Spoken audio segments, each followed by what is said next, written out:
በስመ አብ ወወልድ ወመንፈስ ቅዱስ አሐዱ አምላክ አሜን። ቅዱስ ቅዱስ ቅዱስ እግዚአብሔር ጸባኦት ፍጹም ምሉእ ሰማያት ወምድር ቅዱሳት ስብሐቲከ ቅዱስ ቅዱስ ቅዱስ እናተባልካ ብሰማይ ምድርን በአፈ መላእክትን በአፈ ደቂቀ እጓለ እመሕያውን በአፈ ኩሉ ፍጥረትን ትመስገን። አምላክ እግዚአብሔር አብ ወወልድ መንፈስ ቅዱስ ናይ ምስጋና ጊዜ ናይ ጸሎት ጊዜ ናይ ንስሐ ጊዜ ንኣምልኮ ጊዜ ስለዝሃብካና ክብርና ምስጋና ንኣኻ ይኹን። ካብ ፍጥረት ኩሉ እውን ምስጋና ንኣኻ ይኹን ኣሜን። ኣብ ርሑቕን ኣብ ቀረባን ዘለኹም ኩልኹም ህዝቢ ክርስትያንን ደቂ ዓለም ፍጥረታትን ናይ ዓለም ሰባትን ኩልኹም በበዘለኹምዎ ናይ እግዚኣብሔር ጸጋ ናይ እግዚኣብሔር ረድኤት ናይ እግዚኣብሔር ሰላም ምስ ኩልና ይኹን ምስ ኩልኹም ይኹን ኣሜን። እንኳን ናብዚ ሰሙን እዚ ናብዚ ዕለት እዚ ናብዚ ዘመን እዚ ናብዚ ወርሒ እዚ በሰላም እናብፅሕና ኣብፅሕኩም በብዘለኹም ከዓመይ ናይ እግዚኣብሔር ረድኤት ኣይፈለኹም ኣሜን። ሎሚ በፅሕናዮ ዘለና ኣብቱ ናይ መወዳእታ ናይ ዓብዪ ጾም መወዳእታ ፈፅምታ ኢና ዘለና። ሰሙነ ኒቆዲሞስ እናበፅሕና ናሞ ኣብ ዘሎ መዓልቲ ናይ ኒቆዲሞስ ንህይወት ዳሰሳ ወይ ደግሞ ህይወቱ መንፈሳዊ ህይወቱ ዝምልከት ተወሰኑ ሓሳባት ንዕለልና ሞ እግዚኣብሔር ኣምላኽ ቅዱስ ቃል ክንሰምዕ ካብ ቅዱሳን ህይወት ክንባረኽ ካብ ቅዱሳን ህይወት ክንምሃር መንፈስ ቅዱስ ብኩልና ኣይልብና ኣብረህና ኣሜን። ኒቆዲሞስ ካብቶም ናይ ሃይማኖት መራሕቲ ብክርስቶስ ዘመን ዝነበሩ ዓብዪ ቦታ ዝነበሮም ናይ ሕጊ ሰባት ናይ ሃይማኖት ሰባት ሓደ እዩ። ኒቆዲሞስ ታሪኹ ኣብ ዮሃንስ ወንጌል ምዕራፍ 3 ተቐሚጡ ከም ዘሎ ትውልዱ ነገዱ ካብ ፈሪሳውያን ከም ዝኾነ መልኣኮም ንኣይሁድ ከዓመይ ሓለቃኦም ከም ዝነበረ ሓለቃኦም ብሹመቱ እውን ሓለቃኦም እዩ፣ ብሃፍቲ እውን ሓለቃኦም እዩ። ልዕሊ ኩሉ ሃፍቲ ዝነበሩ ከም ዝነበረ በዓል ጸጋ ባእሊ ጸጋ ኩሉ መዳይ ብምሁርነት ብትምህርቲ እውን ሓለቃኦም ብሽመቱ እውን ሓለቃኦም ከም ዝነበረ ታሪኹ መጽሓፍ ቅዱሳዊ ዝኾነ ታሪኹ ይነግረና ማለት እዩ። ፈሪሳውያን ዝበሃሉ ብጣዕሚ ካብቶም ነገዲ እስራኤል ሓደ ዝኾነ ብርቱዕ ህዝቢ ብርቱዕ ነገድ እዩ። ፈሪሳውያን ኣብ ዘመነ ክርስቶስ ዓብዪ ሓይሊ ዝነበሮም ሕጊ ኦሪት ብምሕላው ጥንቁቃትና ባህልቲ ሕጊ ኦሪት ብምትርጓም ዓብዪ ቦታ ዝነበሮም ከምኡ ናይ ኣብቱ ናይ ሃይማኖት ጉባኤ ብመሪሕነት ዓብዪ ዝነበሩ እሞ ኣኽረርቲ ዝነበሩ ናይ ሃይማኖት ኣኽረርቲ ከምኡ ከዓመይ ኣብቲ ልዕሊ ሕጊ ሙሴ ንሕጊ ሙሴ መከላኸሊ ዝኸውን ናይ ኣበው ባህልን ልማድን ዝወሰኹ ንባህሎምን ንልማዶምን ንስርዓቶምን ብጣዕሚ ዝጥንቀቑ ዝነበሩ መራሕቲ እዮም። ዝኸቢድ ስርዓት እዚ ልዕሊ ሕጊ ሙሴ ልዕሊ ሕጊ እግዚኣብሔር ይኽብርዎ ስለ ዝነበሩ ሕጊ እግዚኣብሔር እናተጠሓሰ ከይተቆርቆሩ ንባህሎምን ንስርዓቶምን ካብ ዓቕሚ ንላዕሊ ይቆርቆሩ ይሓስቡ ስለ ዝነበሩ ክርስቶስ ገሲፅዎም እዩ። ግብዛት እናበለ ኣብ ማቴዎስ ወንጌል ምዕራፍ 15 ኣብ ማቴዎስ ወንጌል ምዕራፍ 23 ግብዛት እናበለ ክቅድም ዝግብኦ ብዘይምቅዳሞም ኣብ ልዕሊ ህዝቢ ሸኽሚ ብምኽባዶም ነቒፍዎም እዩ። ንሳቶም ዘይነብርዎ ንሳቶም ዘይምርሕሉ ንሳቶም ብህይወት ዘይነብርዎ ሸኽሚ ትእዛዝ ኣብ ልዕሊ ህዝቢ ስለ ዝፀዓኑ ግብዛት እናበለ ክርስቶስ ይገስፆም ነይሩ እሞ ካብኣቶም ካብቶም ከምዚ ዓይነት ኣኽረርቲ ዝነበሩ መምሰልቲ ዝነበሩ ቅኑዓት ኣቦታት ነይሮም፣ ቅኑዓት መምህራን ነይሮም፣ ቅኑዓት ሰባት ነይሮም። ንኒቆዲሞስ ዝመሳሰሉ ንገማልያል ዝመሳሰሉ ንቅዱስ እስጢፋኖስ ዝመሳሰሉ ዓበይቲ ሰባት ነይሮም። ከምቲ ንሕና ዘለናዮ ዘመነ ህውከት ነይሩ። ዘመኖም ናይ ፖለቲካ ቀውሲ ነይሩ፣ ማሕበራዊ ቀውሲ ነይሩ፣ ሃይማኖታዊ ቀውሲ ነይሩ፣ ናይ ሃይማኖት ምፍልላይ ነይሩ፣ ናይ መንግስታት ምፍላይ ነይሩ፣ ናይ ህዝቢ ክፍፍል ነይሩ፣ ምፍላያት ነይሩ፣ ብዙሕ ነይሩ። እሞ እዞም ዓበይቲ ሰባት እዚኣቶም ብትምህርቲ ዝበሰሉ ብተፈጥሮ ዝበሰሉ ብዕድመ እውን ዝበሰሉ ብሕጊ እግዚኣብሔር ዝበሰሉ ቅኑዓት ሰባት ከም ንፋሱ ዘይነፍሱ ተጻሪፉ ህዝቢ ተጻሪፉ ህዝቢ ተላዒሎም ዘይለዓሉ ፈሪሳውያን ወይ ደግሞ ሊቃነ ካህናት ይጻረፉሉ ኢሎም ዘይተጻረፉ ከም ህዝቡ ከም ወቅቱ ዘይኸዱ ምስ ህሊናኦም ዝነበሩ ካብ ህሊናኦም ዘይወፁ ዓበይቲ ሰባት ነይሮም። ካብኣቶም ሓደ ኒቆዲሞስ እዩ። ንህሊናኡ ዝነበረ ማለት እዩ። ካብ ሓቂ ዘይወፀ ዝነበረ ሕብረተሰብ ንፈልጦ ኢና። ከምቲ ህዚ ሻዑ ዝነበረ ሕብረተሰብ ከምቲ ህዚ ዘሎ ሕብረተሰብ እዩ። ሕብረተሰብና ከም ድለዮም ዝገብርዎ ተወሰኑ ሰባት ተልዓል ተበልዎ ይልዓል፣ ተቐመጥ ተበልዎ ይቕመጥ፣ ተሰለፍ ተበልዎ ይሰለፍ፣ ተዋጋእ ተበልዎ ይዋጋእ፣ ከም ድላዮም ዝገብርዎ። እነ ኒቆዲሞስ ብጣዕሚ ዝበሰሉ ሰባት ነይሮም። ኣብ ልዕሊ ክርስቶስ ኣይሁድ ብፅእሊ ክለዓል ከለዉ ስቕ ኢሎም ይርኢ ነይሮም፣ ይግንዘቡ ነይሮም። ስለዚ ካብኣቶም ሓደ ኒቆዲሞስ ብትምህርቲ ዝበሰለ ካብ ሓቂ ዘይረሓቐ ብቅንዕና ዝመላለስ ዝነበረ ሰብ ሓደ ኒቆዲሞስ እዩ እሞ ቤተክርስትያንና ከም ቅዱስ ያሬድ ኣሰያይማ ዝመፅእ ዘሎ ሰሙን ካብ ፅባሕ ሰንበት ጀሚሩ ሰሙኑ ኒቆዲሞስ ኢላ ሰይማቶላ እሞ ናይ ኒቆዲሞስ ታሪኹ ሰፊሕ እኳ እንተኾነ ናይ ኒቆዲሞስ መንፈሳዊ ህይወት ዝምልከት ዳሰሳ ክንገብርና እሞ እግዚኣብሔር ኣምላኽ ምስ ኩልና ይኹን። ተቀዳማይ ናይ ኒቆዲሞስ ተቀዳማይ ካብ ኒቆዲሞስ ንመሃሮ ናይ ኒቆዲሞስ ቀዳማይ ህይወት ናይ ቅንዕና ህይወት ነይርዎ። ቅንዕ ዝኾነ ህይወት ቅንዕና ካብቶም ቤተ ኣይሁድ ትዝጠፍእ ሓደ እንታይ ነይሩ? ቅንዕና ነይሩ። ጎይታና ኢየሱስ ክርስቶስ ዝገበሮ ኩሉ ናረኣዩ ግን ብፅልኢ ይርእይዎ ነይሮም። ብቅንዕና ኣይርእይዎን ነይሮም። ብቅንዕና ኣይሰምዕዎን ነይሮም። ስለዚ ኩሉ ዝገበርዎ ጎይታና ኢየሱስ ክርስቶስ ዝገበሮ ኩሉ ንኣቶም ኣይጥዕሞምን ነበረ፣ ንኣቶም ሰላም እየዎምን ነይረ። ኒቆዲሞስ ግን ቁኑዕ ስለ ዝነበረ ቃል እግዚኣብሔር ሰምዖ ኩሉ ዝረኣዩ ኩሉ የደንቕ ነበረ። ነዚ እውን ናይ ጎይታ ዝመፀ መፂ እውን ዝመስከረ ንስኻ ትገብሮ ኩሉ ካብ እግዚኣብሔር እዩ፣ ካብ እግዚኣብሔር ተልእካ ከም ዝመፅኻ መምህር ንፈልጥና፣ እቲ ትገብሮ ኩሉ ከምኣ ዘበለ እግዚኣብሔር ምስኡ ዝኾነ ተዘይኮይኑ ክገብሮ ዝኽእል የለን። ጎይታና ኢየሱስ ክርስቶስ ዝገበሮ ኩሉ ለምጻማት ከንጽህ ከሎ ይረአ ኣሎ፣ ዕውራት ከብርህ ከሎ ይረአ ኣሎ፣ ጽሙማት ከስምዕ ከሎ ይረአ ኣሎ፣ ሙታን ከልዕል ይረአ ኣሎ፣ ኣጋንንት ከውፅእ ይረአ ኣሎ፣ ሃንካሳት ብቐንዕና ክኸዱ ይረአ ኣሎ፣ ሓጢኣተኛታት ብሓጎስ ክምለሱ ይረአ ኣሎ። እዚ ኩሉ ርኢዩ ኒቆዲሞስ መስኪሩ ትገብሮ ዘለካ ኩሉ ካብ እግዚኣብሔር ይበለ። ዝገርም እዩ። ካብ ፈሪሳውያን ከምዚኡ ዓይሉ ከምዚኡ ኢሉ ዝመስከረ የለን።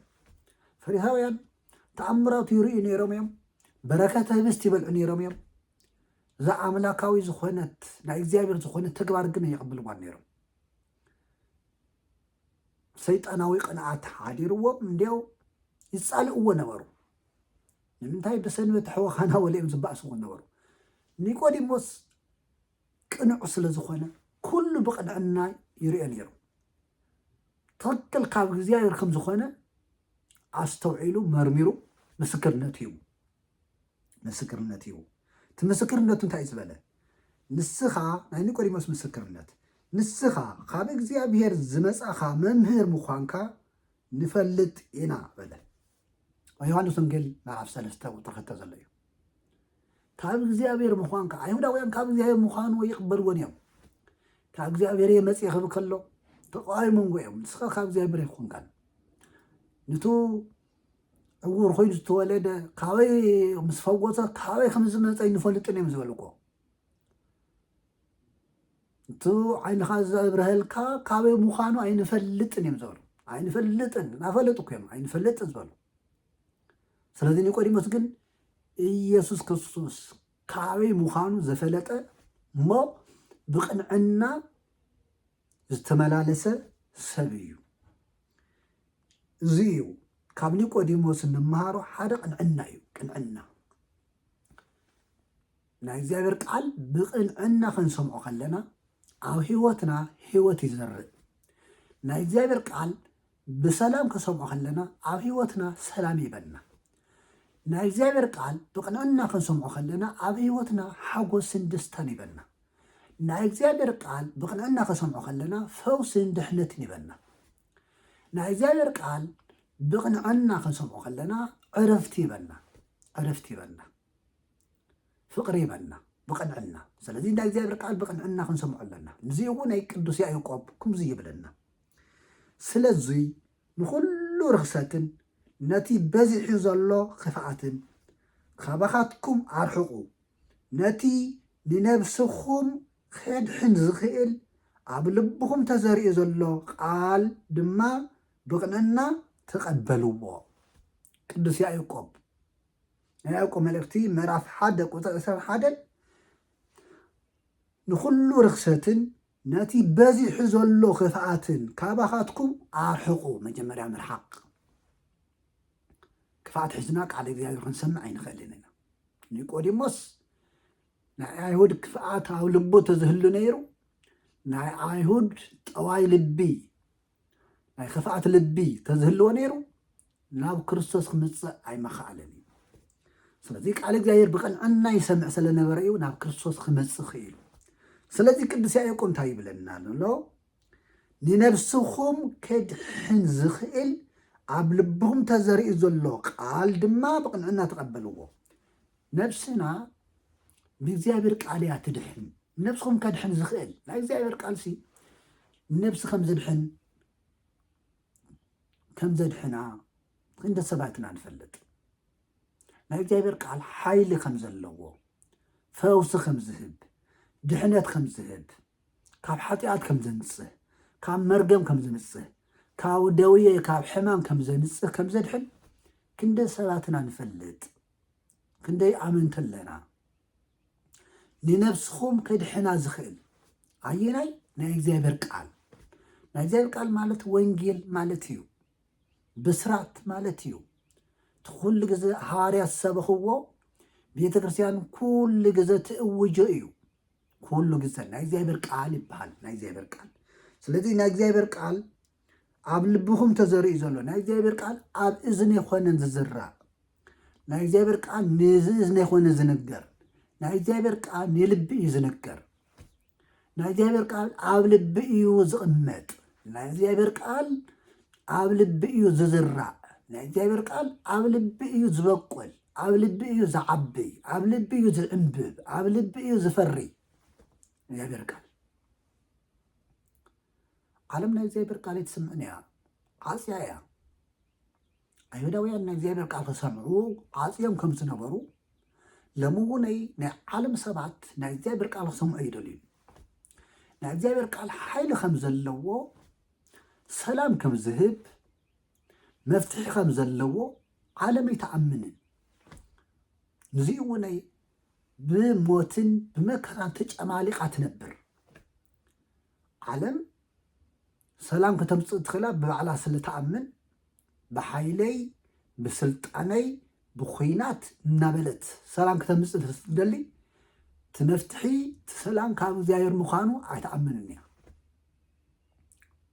ንሕዚ ኢና ኣብ መከራ ፈፈው ንብል ዘለና ንዚ ኢና ኣብ ፀልማት ፈፈው ንብል ዘለና ንዚ ኢና ኣብ ሕማም ኣብ ዕፅዋ ክባ ኣብ ጥሜት ፈፈው ንብል ዘለና ሰላም ካበይ ምዃኑ ኣይንፈልጥን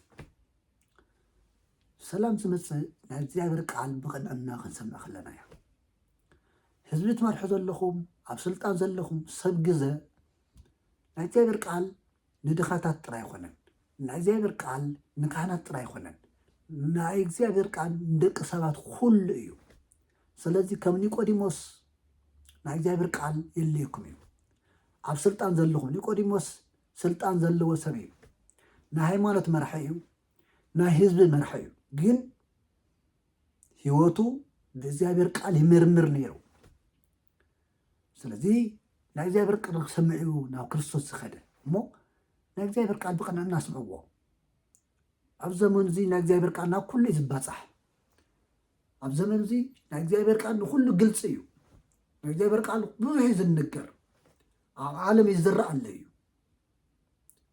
እሞ እዝንና ንእግዚአብሔር ቃል ንሃብ ናይ እግዚአብሔር ቃል ውነይ ብቕንዕና ንስማዕ ሰሚዕና ውነይ ክንድሕን ንእመን ብጥንቃቐ እውን ንስማዕ እተዘርአ ኣብ ልብና እተዘርአ ቃል ከይወሰደና ውነይ ብጸሎት ንሕፀሩ ብጸሎት ይተሓፀር ምክንያቱ ሰማዕናዮ ቃል ኣብ ህይወትና ህይወት ከይዘርእ ካብ ልብና ሰይጣን ይወስዶ እዩ ኣብ ልብና ተዘርአ ነፍስና ከድሕን ዝኽእል ናይ እግዚአብሔር ቃል ኣብ ህይወትና ከይቋፀር ኣብ ህይወትና ቦታ ከይረክብ ኣብ ህይወትና ከይበቁል ኣብ ህይወትና ከይዕንብብ ኣብ ህይወትና ከይዓቢ ኣብ ህይወትና ከየፈሪ እሞ ሓይሊ ከይንረክብ ፅንዓት ከይንረክብ ሰይጣን ሰማዕናዮ ቃል ካብ ልብና ከም ዝወስድ መጽሓፍ ቅዱስ ይነግረና ከምዚ ይብለና ኣሚኖም ምእንቲ ከይድሕኑ ኢሉ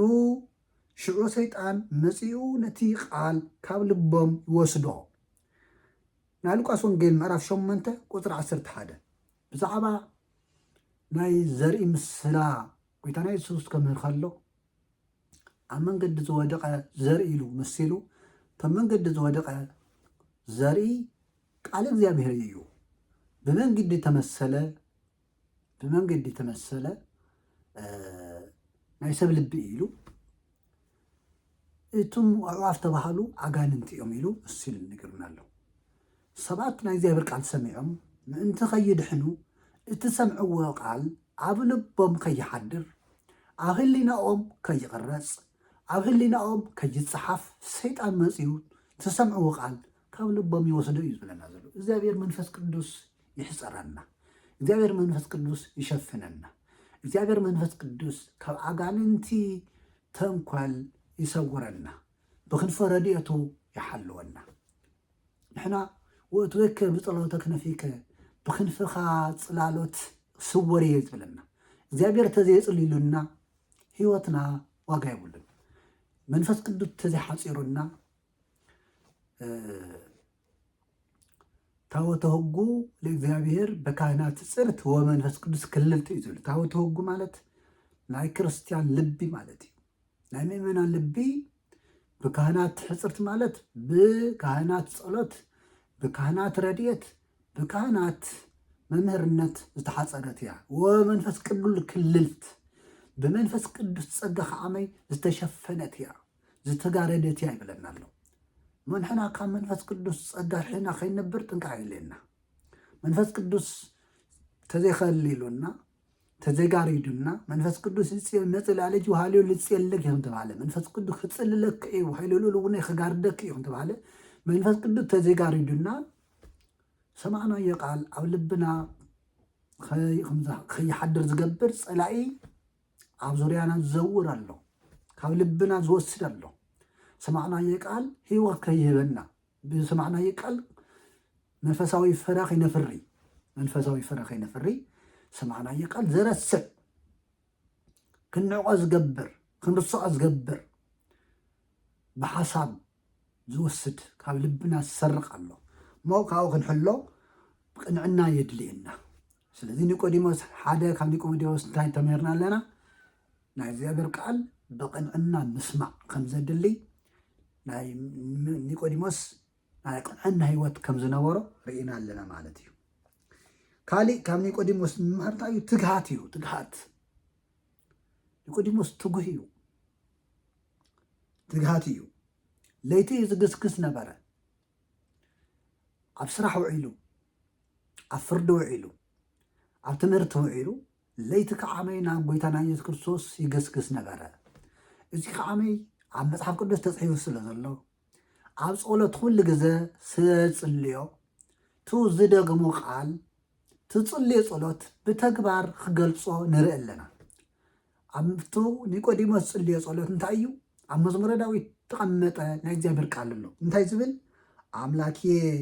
አምላክየ እገይስ ሃቤከ ጸምአት ነፍሴ ለከ ኣምላኸይ ናባኻ እግስግስ ኣለኹ ነፍሰይ ንኣኻ ጸሚኣ ኣላ ይብለና ኣሎ እወ ኒቆዲሞስ ለይቲ ናብ ክርስቶስ ዝገስገሰሉ ምክንያት ነፍሱ سلت صنعتيو نفسنا تصمئيا نيقوديموس انتي صمئيو زبلا انجرا ستة مسته خدان ايكونن ناي سغاوي ነገር ይሆነን ነፍሱ ጸሚአ አላ ናይ እግዚአብሔር ቃል ጸሚአ ሐቂ ጸሚአ ሐቅ ተጠፈሉ ዘመንን ይሻው ሐቂ ቅንዕና ሰላም ትዕግስቲ ዝጠፍኦ ዘመን ስለዝነበረ ኒቆዲሞስ ሐቂ ጸሚእዎ ነይሩ ሰላም ጸሚእዎ ነይሩ ዕረፍቲ ጸሚእዎ ነይሩ ስለዚህ ብለይቲ ገስግሱ ኩምቲ ቅዱስ ዳዊት ንአ ነፍሰይ ንአኻ ጸሚአ ናበለ ዝገስግስ ነበረ ኒቆዲሞስ ውናይ ብቅንዕና ገስጊሱ ይገስግስ ነበረ ንዚ ውናይ ቅዱስ ዳዊት ከምተናገሮ ኣብ መዝሙረ ዳዊት መዝሙር 62 ቁጥር 1 ኣምላኸይ ኣምላኸይ ናባኻ ገስግስ ኣለኹ እዚ ኩሉ ግዜ ቤተክርስትያንና ዝፅለ ጸሎት እዩ ምእመናና ቤተክርስትያን ክኸዱ ከለዉ ሊቃውንትና ቤተክርስትያን ክኸዱ ከለዉ ብፍላይ ኣብ ጾም ኣምላኸይ ናባኻ ገስግስ ኣለኹ ነፍሰይ ንኣኻ ጸሚኣ ኣላ ናበሉ ዝፅለ ጸሎት እዩ እዚ ብተወሳኺ ውነይ ቅዱስ ዳዊት ከምዚ ኢሉ ይጽሊ ነይሩ እዩ ሄት ኢሉ መንፈቀ ሌሊት ትነሳ ከመ እግኔለ ከመ እንተ ኮኔነ ጽድቅከ ኣብ መዝሙረ ዳዊት መዝሙር 118 መዝሙረ ዳዊት 118 ቁጥሪ 62 ሄት መንፈቀ ሌሊት ትነሳ ፍርቀ ለይቲ እትስአለኹ ከመ እግኔለከ ከመስግነካ በእንተ ኮኔነ ጽድቅከ ስለ ሐቂ ፍርድኻ ከመስግነካ መንፈቀ ሌሊት ትነሳ ፍርቀ ለይቲ እልዓልየ ንዚዩ ኣገልግሎትና መንፈቀ ሌሊት ዝኾነሉ ጸሎትና መንፈቀ ሌሊት ዝኾነሉ ተገልግሎትና ብበዝሒ ኣብ ለይቲ ኣብ ዝሕና ንጽልን ኣገልግሎት ንህሉን መጽሓፍ ቅዱሳዊ ምዃኑ እውን ክርዳእ ይግበአና ንዳዊት ለይቲኦም እናተልዓሉ ዘመስግኑ ነበሩ ተቀዳማይ ህሊናና ለይቲ ስለ ዝእከብ ዓይንናና ብዝረአዮ ቁፅሪ ህሊናና ምስ ዓይንና ዝርው ስለ ዝኸውን ዓይንና ኣብ ዝበፅሖ ህሊናና እዩ ዝበፅሕ ዓይንናን ህሊናናን ተመሳሳሊ ብሓደ እዩ ዝኸይድ ዓይንና ዝረአዮ ህሊናና ከዓ ቀጥታ ምስ ዓይንና እዩ ዝጓዓዝ እሞ ለይቲ ግን ህሊናና እኩብ ስለ ዝኾነ ንጸሎት ንትምህርቲ ኩሉ ምቹ እዩ እዚ እውነይ ናይ እግዚአብሔር ቃል ብለይቲ ብበዝሒ እንመሃሮ ናይ እግዚአብሔር ቃል ብበዝሒ ለይቲ እዩ ዝመሃር እሞ ኒቆዲሞስ ከምቱ ናይ ሕጊ ኦሪት መሰረት ከምቱ ናይ መዝሙረ ዳዊት ጸሎት መሰረት መንፈቀ ሌሊት ናብ ጎይታ ይስግስግስ ነበረ ንምንታይ ነብሱ ንጎይታ ጸሚኣ ስለ ዝነበረት እዩ ንዚኡ ናይ ክርስቶስ ዘጸምአ ይምጻእ ሃቤ ዝጸምአ እንተልዩ ናባይ ይምጻእ ኢሉ ጎይታ ናይ ክርስቶስ ምሂሩና ነብሱ ጸምአቶ ተልዩ ፍቅሪ ጸምኦ ተልዩ እግዚአብሔር ዝጸምእ እዩ ዕዱላት እዮም እግዚአብሔር ጸሚኡና ኢሎም ንጎይታ ዝደልይዎ እግዚአብሔር ጸምኦም እግዚአብሔር ዝህቦም ናይ እግዚአብሔር ገጽ ክርእዩ ናይ እግዚአብሔር ፍቅሪ ክርእዩ ናይ እግዚአብሔር ጸጋ ክርእዩ ናይ እግዚአብሔር በረከት ክርእዩ ገጽ እግዚአብሔር ክርእዩ ዝደኽሙ ዝጾሙ ዝጽልዩ ዝንስሑ ዕድለኛታት እዮም ብፁዓን እዮም ክቡራን እዮም ጎይታና ኢየሱስ ክርስቶስ ኣብ ዮሐንስ ወንጌል ምዕራፍ 7 ቁጥር 37 ዝጸምአ ይምጻእ ሃቤ ዝጸምአ ተልዩ ናባይ ይምጻእ ተዓለም እዚ ዘጽምእ እዩ ተዓለም እዚ ዘድክም እዩ ስለዚ ዝጸምአ ተልዩ ናብ ክርስቶስ ክመጽእ ኣለዎ እንታይ ዝጸምኦ ሰላም ዝጸምኦ ተልዩ ሃይማኖት ዝጸምኦ ተልዩ ጸጋ ዝጸምኦ ተልዩ ፍቅሪ ዝጸምኦ ተልዩ ሕግስቲ ዝጸምኦ ጠቕላላ ጥበብ ዝጸምኦ ዝጎደሎ ነገር ተልዩ ናብ ክርስቶስ ይምጻእ ባዕለ ጸጋ ሙሉኣ ጸጋ ወሃቤ ጸጋ ዘም ጸጋ ፍጹም ጸጋ ዝህብ ውሂቡ ጸጋኡ ዘይጎድሎ ሃፍቱ ዘይጎድሎ መዝገበ ጥበብ ሂቡ ጥበቡ ዘይጎድሎ መዝገበ ጥበብ ናይ ጥበብ መዝገብ ወይ ደግሞ ናይ ጥበብ መግነይ ጥበብ ዝርከቦ ወሃቤ ጥበብ ወሃቤ ጸጋ ስለዚ ኩሉ ዝርከብ ክርስቶስ ኣብ ክርስቶስ እሞ ናብ ክርስቶስ ምምጻእ እዩ ኒቆዲሞስ ጥበብ ዝጎድልዎ ነይሩ ጽምዓተ ነፍሲ ነይርዎ ነፍሱ ትጸምእ ነይራ ነፍሱስ ብስልጣን ክትዓረፈ ይኽኣለትን ነፍሱስ ብሃፍቱ ክትዓረፈ ይኽኣለትን ነፍሱ ብቲ ዝነበሮ ስጋዊ ክብሪ ክዓረፈ ይኽኣለን ምክንያቱ ስጋዊ ክብሪ ሓላፋ እዩ ስጋዊ ሃፍቲ ሓላፋ እዩ ዓለማዊ ሃፍቲ ሓላፋ እዩ ይፈልጥ እዩ እዚ ኩሉ ኸንቲ ኾን ዝኾነ በብዕለቱ እዩ ዘንቦ በብዕለቱ ዝምህር እዩ ዓለም ከምቲ ዝኾነ ጥበብ ከምቲ ዝኾነ ኣብ መጽሓፍ ቅዱስ ተቐሚጡ ስለ ዘሎ ወኩሉ ከመ ልብሲ ይበሊ ኩሉ ከም ጨርቂ እዩ ዝበሊ ይበለ እዚ ይፈልጥ እዩ ኒቆዲሞስ ዝደለዮ ዘይበሊ ይደልዩ ዘይዓርግ ዘይጠፍእ ዘይማስን ይደልዩ ወኩሉ ከመ ልብሲ ይበሊ ትንሪኦ ዘለና ኩሉ ሰብ ዝቃተለሉ ዘሎ ከም ጨርቂ እዩ ዝበሊ ንዘለዓለም ዝነብር ሓደ ነገር የለን ኩሉ በላይ እዩ ዘይበሊ ነገር የለን ዘይበሊ ናይ እግዚኣብሔር ጥራይ እዩ አንተሰ አንተ ክመ ንስኻን ዘለዓለም ያውኻ ዘይልወጥ መልክዑ ዘይልወጥ ባህርዩ ዘይልወጥ ፍቅሩ ዘይልወጥ ፀጋኡ ዘይልወጥ እግዚኣብሔር ጥራሕ እዩ ካሊእ ኩሉ በላይ እዩ ኩሉ ሓላፈ እዩ ክንደይ ሰብ ዘይሓለፈ ክንደይ ሃፍቲ ዘይሓለፈ ምንታይ ኣሎ ዘይበለየ ኣብዚ ዓለም እዚ ዘይበሊ ዝበሃል እንታይ እዩ ዘይበለየ ኒቆዲሞስ ዝፈሊጡ እዩ ዘይበሊ ደልዩ ነፍሱ ፀሚኣቶ ነፍሱ ዕርቃና ምዃና ተረዲዩ ናብ ክርስቶስ ዝመፀ ስለዚ ነዚኡ እውን ክርስቶስ ኣነ ውእቱ ህብስተ ህይወት ወዘይመፅእ ሃቤ ይርህብ ወዘሂ ይኣምን ብየ ይፀምእ ለዝልፉ ኣብ ዮሃንስ ወንጌል ምዕራፍ 6 ቁፅሪ 35 ናይ ህይወት ህብስቲ ኣነ እየ ናባይ ዝመፅእ ኣይጠምን ብኣይ ዝኣምን እውነይ ንዘለዓለም ኣይፀምእን ይብለናል ኣይፀምእን ፅማዕተ ነፍሲ የለን ረሃበ ነፍሲ የለን ናብ ክርስቶስ ካብ ሰማይ ዝወረደ ምእንታና ናብዚ ዓለም ዝመፀ ዙ ናይ ነፍሲ ፅምዓት ከድርቐና እዩ ካሊእ የብሉ ፅምዓት ስጋ ይኮነን ስለዚ ንዚኢና እውነይ ኣብ ጸሎትና ኢየሱስ ክርስቶስ ጥዑመ ስም ለዘይፅውዖ ኢየሱስ ክርስቶስ ንፅውዕዎ ጥዑም እዩ ኢየሱስ ክርስቶስ ህብስተ ህይወት ለዘይበልዖ ንዝበልዖ ኢየሱስ ክርስቶስ ናይ ህይወት ህብስቲ እዩ ኢየሱስ ክርስቶስ ፅዋዕ መድሃኒት ለዘይፀምዖ ንዝሰትዮ ንዝፀምዖ ኢየሱስ ክርስቶስ ናይ ህይወት መስተ እዩ ናበልና ኣብ ጸሎትና ኩሉ ግዜ ንዝክሮ ማለት እዩ ስለዚ ካብ ኒቆዲሞስ እንታይ ንመሃር ሓደ ካልኣይ ነጥቢ ማለት እዩ መጀመርያ ቅንዕና ብቅንዕና ቃል እግዚኣብሔር ሰምዕ ነይሩ ብቅንዕና ከዓመይ ካልኣይ ትግሃት ዝጎደሎ ነገር ብትግሃት ምድላይ ትግሃት ሓደ ፀጋ እዩ ክርስቲያን ትግሃት ኣለዮ እንስሳት ኩሎም ኳ ትጉሃት እዮም ፃፀ ናይ ባዕሉ ትግሃት ኣለዎ ንህቢ ትጉህ እዩ ፃፀ ትጉህ እዩ ብዙሓት ትጉሃት ኣለዎ ንዓና ኣብነት ዝኾኑ ማለት እዩ ሰብ ጥራይ ዘይኮነ ስለዚ ትግሃት የድሊ ዝጎደለካ ንምምላእ ክትተግህ ኣለካ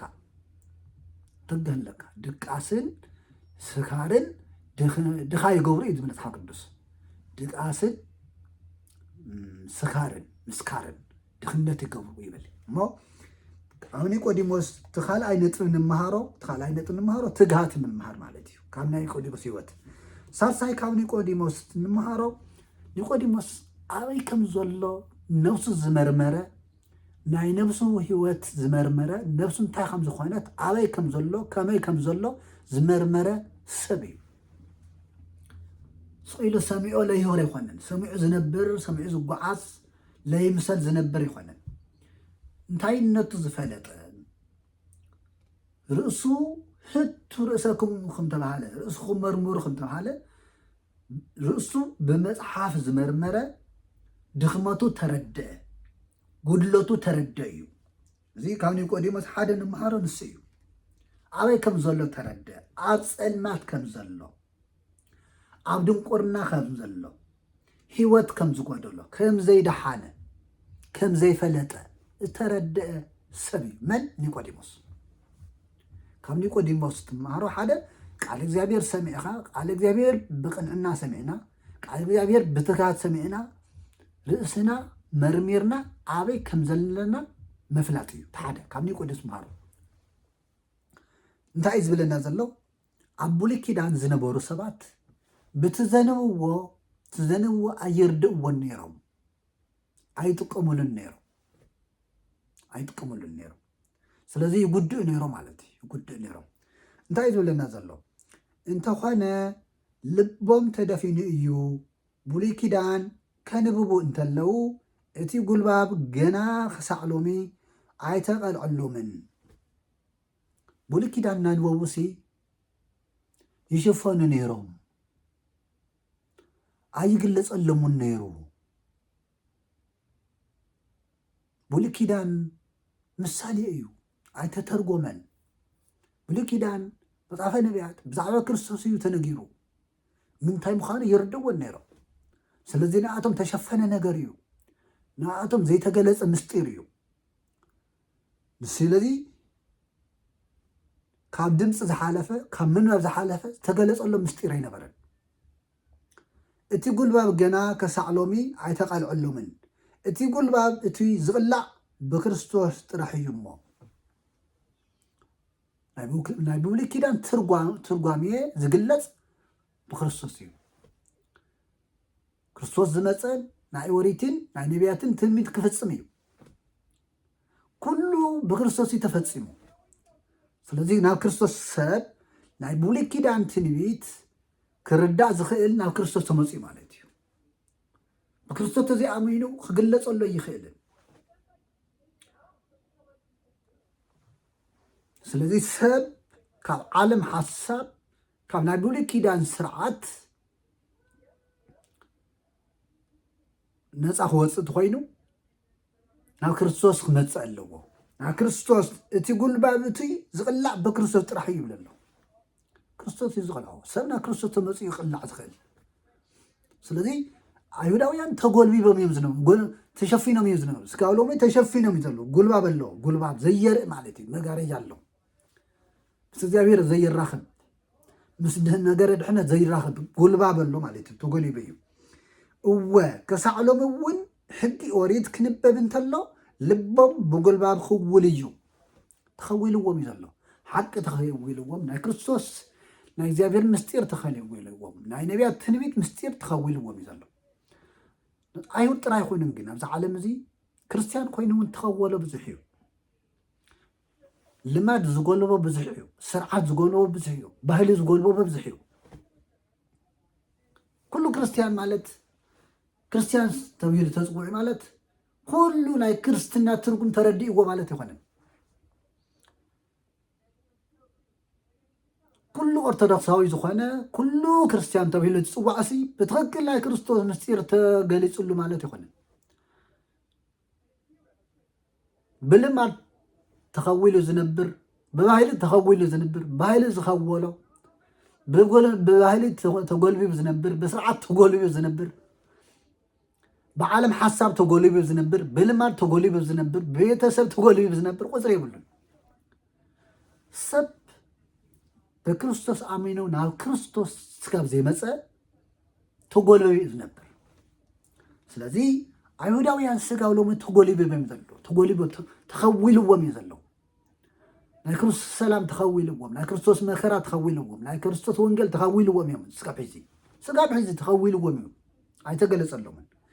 ኒቆዲሞስ ካብኣቶም ሓደ እዩ ነይሩ። ሓደ ሰብ ናብ ጎይታ እንትምለስ ግና እቲ ጉልባቡ ይቕንጠጠሉ እዩ። ስለዚ ናይ ሓቂ ህይወት ክንነብር ተኮይንና፣ ናይ ሰላም ህይወት ክንነብር ተኮይንና ሰብ ናብ ክርስቶስ ክመፅእ ኣለዎ፣ ናብ ክርስቶስ ክምለስ ኣለዎ። ብወንጌል ቃል ክኣምን ኣለዎ፣ ብነገረ ክርስቶስ ክኣምን ኣለዎ። ነፃ ክወፅእ ተኮይኑ ባህሉ ክቕንጠጠሉ ካብ ልማድ፣ ካብ ባህሊ፣ ካብ ስርዓት፣ ካብ ኣከባቢ ስርዓት፣ ካብ ናይ ዓለም መንፈስ ስርዓት ነፃ ክወፅእ ተኮይኑ ናብ ክርስቶስ ክምለስ ኣለዎ። ህዝብና ኣበይ ዘሎ እዩ? ህዝብና እንታይ ይገብር ኣለዎ? ብትክክል ብእግዚኣብሔር ቃል ይምራሕ ኣሎ ድዩ? ንእግዚኣብሔር ቃል እዝነ ኣለዎ ድዩ? ህዝብና መን ዝበለ እዩ ዝሰምዕ ዘሎ? እግዚኣብሔር ዝበለ ድዩስ ወይስ ናይ ዓለም ሰባት ዝበልዎ እዩ ዝገብር? ንመን እዩ መስዋዕቲ ዝኸፍል? ህይወቱ ዝህብስ ንመን እዩ? ህዝብና በይናይ ሓይሊ እዩ ተረጊፁ ዝነብር? በይናይ ሓይሊ እዩ ተሸኒፉ ዝነብር? ንእግዚኣብሔር ቃል ወይስ ንዓለም ቃል? ንእግዚአብሔር ትእዛዝ ወይስ ንዓለም ትእዛዝ? እዚ ኩሉና ንፈልጦ ፀሓይ ዝሞቆ ዓለም ዝፈልጦ እዩ። ስለዚ ህዝብና ክድሕን እንተኮይንካ ናብ ክርስቶስ ንዓ፣ ናብ ክርስቶስ ተመለስ። ልብኻ ሓይልኻ ጉልበትካ ንእግዚአብሔር ሃብ። ከምዚ ተብሉ ተፅሒፉ ኣፍቅሮ ለእግዚአብሔር ኣምላክከ በኩሉ ልብከ ወበኩሉ ሓይልከ ወበኩሉ ነፍስከ።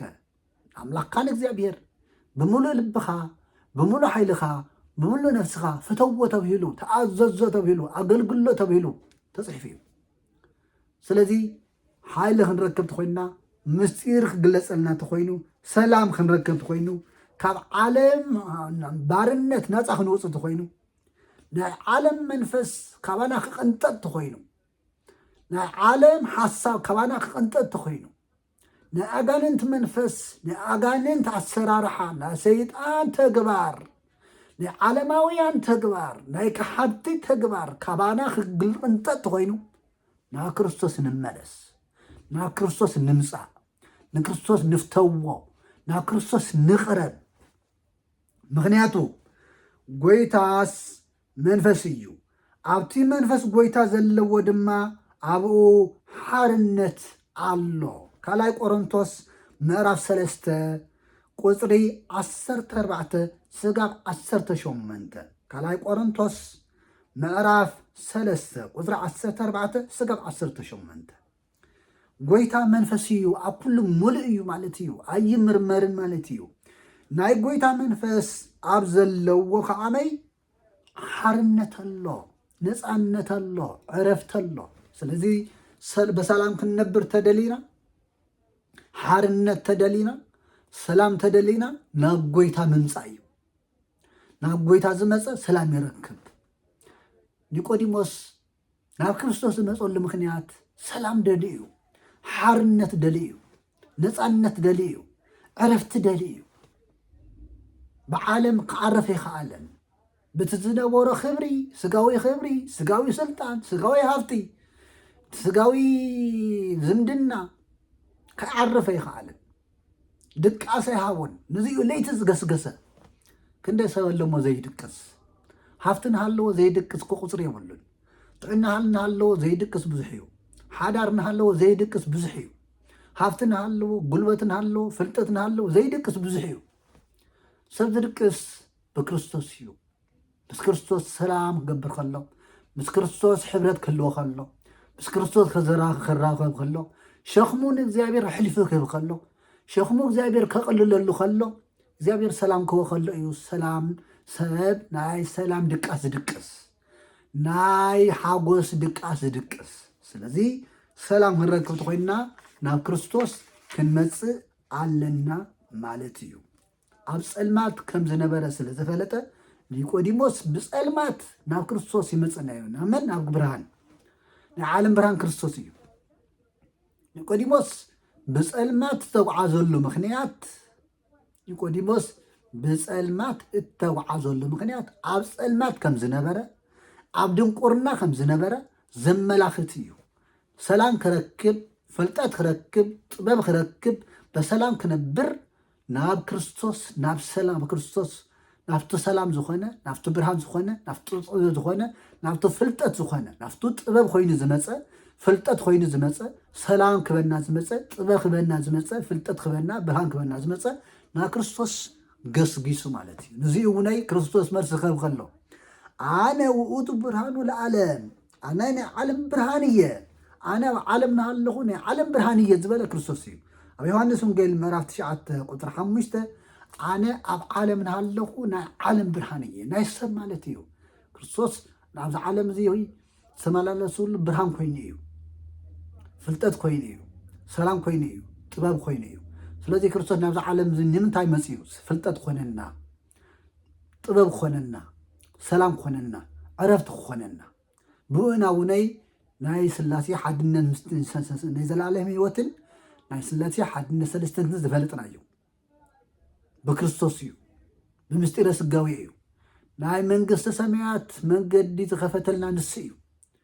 ኣነ ውእቱ ፍኖተ ጽድቂ ህይወት፣ ናይ ሓቅን ናይ ህይወትን መንገዲ ኣነ እየ ተማሃሩ እምኔ ናይ ትሕትና መንገዲ ዘምሃረና ንሱ እዩ ናይ ሰላም መንገዲ ናይ ህይወት መንገዲ ዝነገረና ንሱ እዩ ስለዚ ኒቆዲሞስ ተሳርሳይ መንገዲ ኒቆዲሞስ ካብ ኒቆዲሞስ ዝምሃሮ እንታይ እዩ ኣበይ ምህላውና ክንፈልጥ ይግበና ቃል እግዚአብሔር ሰሚዕና ኣበይ ኣለና ህይወትና እንታይ ዓይነት ህይወት እዩ ኣበይ ኣሎ ድኽመትና ተረዲእና ናብ ክርስቶስ ክንግስግስ ንመሃረሉ ህይወት እዩ እሞ ናይ ኒቆዲሞስ ህይወት ክንክተል እግዚአብሔር ሓግዘና እግዚአብሔር ናይ ቅዱሳን ዝመርሕ ናብ ህይወት ዝመርሐ ንኩልና ናብ ሓቂ መንገዲ ይመርሐና ናይ ቅዱሳን ኣምላኽ በረከት ምስ ኩልና ይኹን ኣሜን